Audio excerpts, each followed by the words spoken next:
جو ہوتا ہے عاشق ہو جاتا ہے در پر۔ کراچی والے تو نبی پاک کو بلاتے ہیں ربیع الاول کے مہینے میں، بینر لگے ہوتے ہیں، سنا ہے آپ صلی اللہ علیہ وسلم، سنا ہے آپ ہر عاشق کے گھر تشریف لاتے ہیں، میرے گھر میں بھی ہو جائے چراغ یا رسول اللہ۔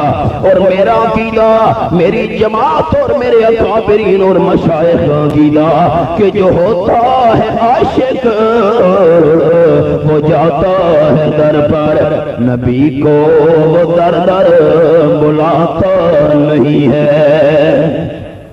ایک مثال چھوٹی سی عرض کرتا ہوں، میرے دوست یہاں اس بات کو یاد رکھیں۔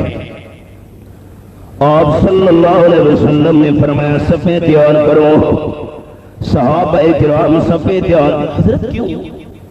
آپ نے فرمایا جنازہ پڑھنا ہے۔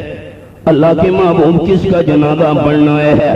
حبشے کا بادشاہ نجاشی دنیا سے رخصت ہو گیا ہے، آمنہ کے لال صلی اللہ علیہ وسلم جنازے کی تیاری کر رہے ہیں۔ صحابہ کرام نے صفیں باندھی، اللہ کے محبوب مصلی امامت پہ تشریف لائے۔ نجاشی حبشے میں پہنچ ہوا، یہاں جنازے کی تیاری ہو رہی ہے۔ صحابہ کرام بیان کرتے ہیں جب جنازہ پڑھنے کا وقت آیا، اللہ کریم نے سارے پردے ہٹا دیے، نجاشی کی لاش کو اللہ نے ہمارے سامنے کر دیا۔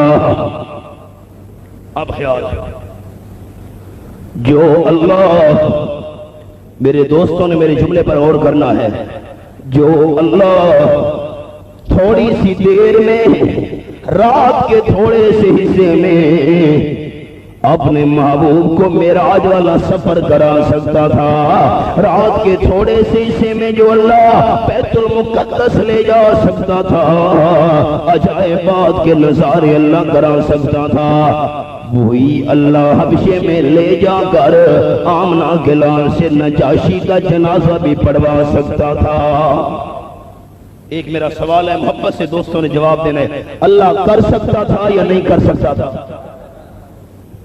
لیکن اللہ اپنے محبوب کو حبشے میں نہیں لے گیا۔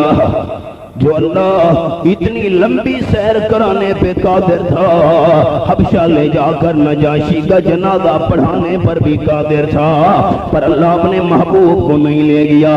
پردے سارے ہٹائے، نجاشی کی لاش کو سامنے کیا، قانون سمجھایا کہ غلام چل کے آتے ہیں، آقا چل کے نہیں جایا کرتے۔